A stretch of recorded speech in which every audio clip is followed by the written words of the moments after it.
Hi ladies, happy Wednesday. Thank you for joining me in my live today. So, sorry about the weird view. Full disclosure, I'm actually kneeling right now. Since I'm still recovering from a back injury, I'm not sitting in my chair much today. I'm kind of back and forth between like sitting, standing, kneeling, just changing lots of positions. So currently, kneeling is cool. But today I really want to talk about motivation and, what it takes to hang in a really long weight loss journey. Maybe you feel like you've been trying to lose weight for freaking ever. Hey Erica, thanks so much for joining. But gosh, you feel like you've been trying to lose weight forever. You're losing motivation and you're just really tired all the time. You're kind of burning out, and it's something that I can see a lot. Some women come in already there, already burnout, already really, really, really tired of trying to lose weight. And it feels like an exhausting process sometimes. So there's two things that I want to touch on in this. And one was actually inspired by a client of mine. She had dropped something in our group chat that it sat funny with me for a little bit, and I've been really thinking about it, and it was talking about always raising the bar. We are in our society conditioned to keep seeking, keep finding better and more and bigger and faster and more exciting, and that can lend itself to us feeling like we've never actually gotten there. So if you want to lose 5 pounds, well, that was fun. Now I want to lose 10. Okay, that was fun. Now I want to get stronger in the gym. Okay, well, now that was fun, but now I want to lose a couple more pounds. Okay, now I really want to progress on this. Okay, now next I want to, there's always okay, I did that, check, and then just keep moving. Check, keep moving. Check, keep moving. You keep moving the bar you're trying to hit. So think of your goals like an actual ladder. Let's say we're standing on the ground and we wanted to get to the roof. That is the goal. We want to get up there and we want to look at everything from up top and maybe throw rocks at people. I don't know. You put up the ladder. We don't want your weight loss journey to be you climb the ladder and then once you get to the roof, you're done, you're happy, and that's where you want to stay. Every single rung on that ladder that you have built to get you to your ultimate destination is something that warrants celebration and at least acknowledgement. I mean, let's even take something not even remotely related to weight loss, for example. Let's say a cook. Do you ever hear those stories on Food Network, or someone who was they are now the head executive chef at this hotel and this hotel or this restaurant chain. They are the person. You want to go eat the food there. And you hear the story, they started as a dishwasher there. They never went to culinary school. They started a dishwasher and just worked their way up. And then they were a host, and then, or they were a busboy. Then they were a host, and then they were a server. Then they were a bartender, and then became just a line cook. And they just slowly worked their way up that ladder. Likely, that person was pretty fucking stoked every time they got to take a new role on that was more responsibilities and more excitement. It wasn't, I'm going to be pissed for the next 30 years until I become head executive chef at the most popular restaurant in New York. No, it's I was a fucking dishwasher 2 years ago. Look at me tending bar. What's up? We forget that you're allowed to celebrate some wins along the way. Trust me here. If being miserable during a weight loss journey made it happen faster, I would have been the queen, girl. I would have lost weight overnight. It would have been insane how quickly I lost weight because of how miserable I made myself. I was not happy until I was done. I was done. So I was a miserable human many days to be around because I forgot that you're allowed to celebrate the wins. So it's why my friend told me this in grad school, but I carry this over with my clients now. I'm a really fun person to tell good news to because I freak out because I'm so excited for you and I'm trying to get you to do it with me. So if I have a client who's maybe been towing the line, you're you know how it feels to break into a new set of 10. Maybe you're in the 140s and you're wanting to get into the 130s, or maybe you're in the 130s trying to get into 120s and you've just been towing. Unless you've been hanging at 132, 131, 131, 130, 130, 130, 131, 130, 132, 130, and you're just mother, you just want to get there, and then you break into that new set of 20s. It's yeah! You let yourself do that for 4 seconds, and then the next day, when it didn't drop again, you're God, this fucking doesn't work. This is stupid. I'm leaving. That's what happens. We let ourselves celebrate for this much time to make sure we spend as much of our weight loss journey as miserable as possible, because that sounds like a really fun plan. No, it doesn't matter that our long-term goals don't matter. We have to know where we're going for us to even build the ladder to get you there. But once we know where we're trying to go, we have our roadmap, we have our ladder, celebrate some wins along the way. And it doesn't always have to be scale related. Maybe you slipped on a pair of jeans you forgot about, and last time you tried them on, they were like, oh yeah, these don't fit no more. Shit. Okay, those go back in the closet. And then when you remember you had them and you put them on, they don't just fit. They're loose. Shit. That's a big win. Celebrate that for a while. That's a big deal. Don't think, okay, cool, the jeans fit now. Next. Now on to these. All right, I celebrate with an extra slice of cake. Might be a little counterintuitive to celebrate some wins on a weight loss or health journey with dessert, but hey, I'm having and eating cake. I'm all about dessert and enjoying and celebrating everything in moderation, absolutely. But it's about celebrating your wins and acknowledging them along the way. Maybe when you first started, you were a little bit nervous in the gym. Maybe it didn't make you feel so comfortable. And maybe you just realized you were leg pressing more than you've ever leg pressed your entire life, and now you're out lifting your husband. How freaking cool is that? Celebrate that win. Strength gains are a win. Maybe you no longer feel like you need to reach for that extra cup of coffee about 3 p.m. because you get the 3 p.m. heavies and your eyelids are drooping. Maybe you have energy all fucking day. How cool is that? That's a great thing. Celebrate that win. Maybe you went on vacation. You took a week off of your plan. Maybe you worked out, maybe you didn't.Maybe you tracked, maybe you didn't. Maybe you took 2 weeks off. Maybe you had a really long trip and it was wonderful. And you came back and the scale maybe was up, let's say, 1.5 pounds, 2 pounds. Maybe the big win is you look at that and you're like, it's cool. It's cool. Because I know if I get back into my consistent program and my just consistent eating and water and sleep and just doing my thing, I know that is not all body fat. That's going to come off.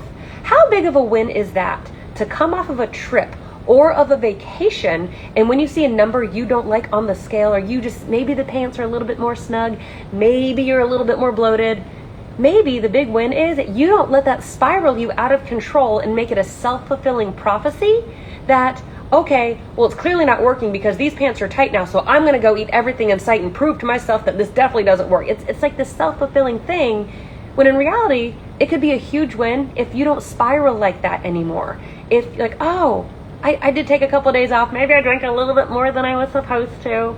Oops, it was so good though. It was fun. These are a little bit tight.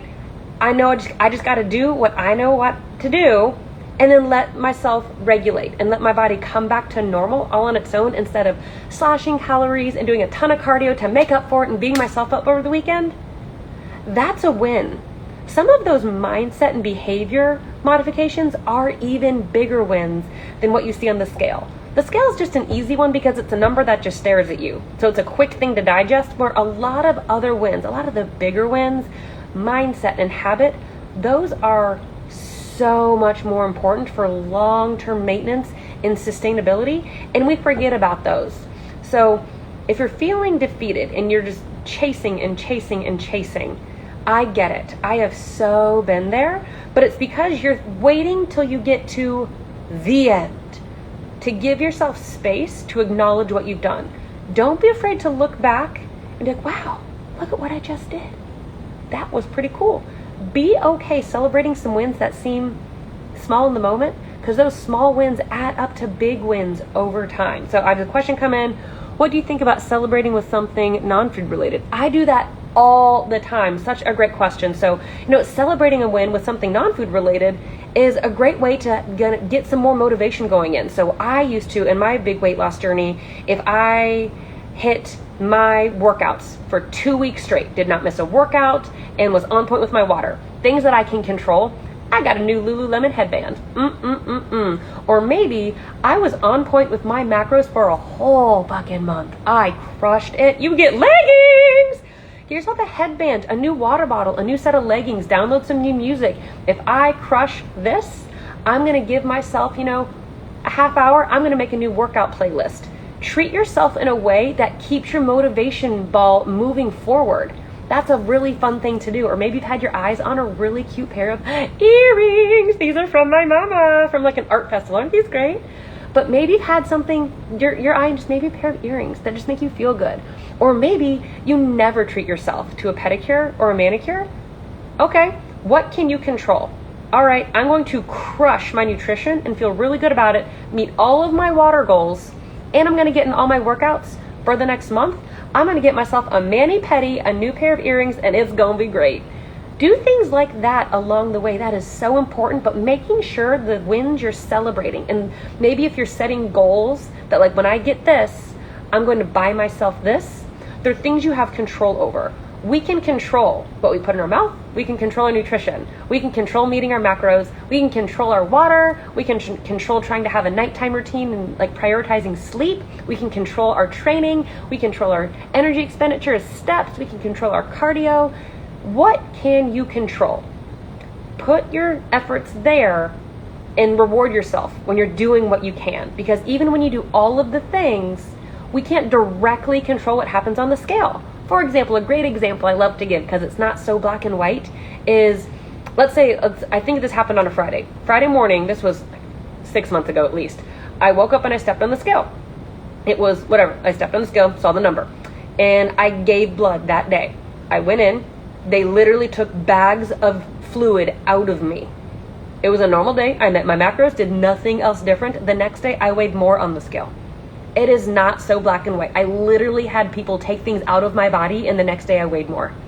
It's not a black and white thing. The scale is going to fluctuate a lot. Our measurements are going to fluctuate a lot. So we can't directly control those. What we can control is our actions. So make sure you're setting goals that are in alignment with actions that you can control and take and keep the ball rolling forward. So that was part one, is just celebrating the wins that you're forgetting to celebrate. Otherwise, you're going to be miserable for a very long time. Having done it wrong myself. But then part two of this is something I actually stole from a friend of mine. And it was talking about how even outside of our weight loss journey, even if, let's say, you're in school, you're chasing a degree, maybe you're trying to have a family, maybe you're trying to buy a house, maybe you're trying to accomplish something and you're not going to be happy till you get there, you're going to be spending a lot of time in the in-between. What do they call it in Stranger Things? The upside down? My brain just went there. Sorry. Stranger Things. What's up? I can't wait for the next season. Anyway, but we spend our entire life in the in-between. Because if you're someone who constantly raises your bar and you're never satisfied till you get there, okay, so you're in the in-between, you hit your goal, you celebrate for like 4 seconds, then you raise the bar. Then you're back into the in-between. You hit it, you raise the bar. Then you're back into the in-between. The in-between makes us uncomfortable. Nobody wants to be in grad school. I did not want to be in grad school. Oh my God, it was awful. It was so hard. But I wanted the degree. So I was in between. But then as soon as you get that degree, it's like, now I got to get the job. So then you're back into the in-between. You're in the job hunt. Or what if we're trying to buy a house? Okay, so I'm in an apartment right now. We tried to buy a house. It did not go well. So right now I'm in between. I don't have a house. I'm just renting. It's fine. I could be miserable until I get there, or I can choose to enjoy part of the in-between. I'll never forget something Josh said to me, my husband, one time. I was just bantering after a work day. This was way before I started this business. I was in the clinic full-time, lots of patients. It was just taxing a lot of the time. And I was like, oh my God, how's it not Friday yet? I'm ready for the weekend. I'm ready for the weekend. Friday, Saturday, woo! I was just always so excited to get to the weekend. I'd be saying that on like Tuesday or Wednesday. And just, he's a man of few words. I am in your face. Josh is a little bit more subdued. We're a great balance. And just dead serious, he's like, you know, if you keep talking like that, you're going to wish your entire life away. That's all he said. And I was like, fuck, whatever. And it didn't hit until I actually sat with it. I'm like, you're right. If on Monday and Tuesday, I'm already waiting for Friday and I'm not going to celebrate till I get there, I am missing out on all the in-between. I'm missing out on maybe Tuesday, Wednesday, Thursday, and part of Friday, and I'm already miserable on Sunday. So I'm spending at least 4.5, if not 5 days, wishing it was a different day. So I was wasting away all my time because I was so uncomfortable with the in-between. So those of us goal setters and go-getters, we have to find ways to be comfortable with our in-between, because that is where we live our lives. Looking for a house, trying to start a family, then you're pregnant, then you're just waiting for the baby to come, then the baby comes, you're trying to wait for the sleep to get better, then once the sleep gets better and the teething is better, you're trying to wait for them to hit milestones, then you're trying to get into the right school. Like, you're always chasing the next. So instead of just always chasing and never celebrating till you get there, because there's always going to be a new there to get to, it's realize that you have to understand, you have to be comfortable in the in-between, even during a chase. I'm all about having goals. I always have goals. I love goals. They're the best. But you have to have goals that give you space to celebrate along the way. If you want to lose 5 pounds, celebrate when you lose 2, but maybe it took a little bit longer, but you were able to actually do that while having weekends out with your friends. And you've never been able to do that before because every other diet was a total suck fest and you never stuck with it.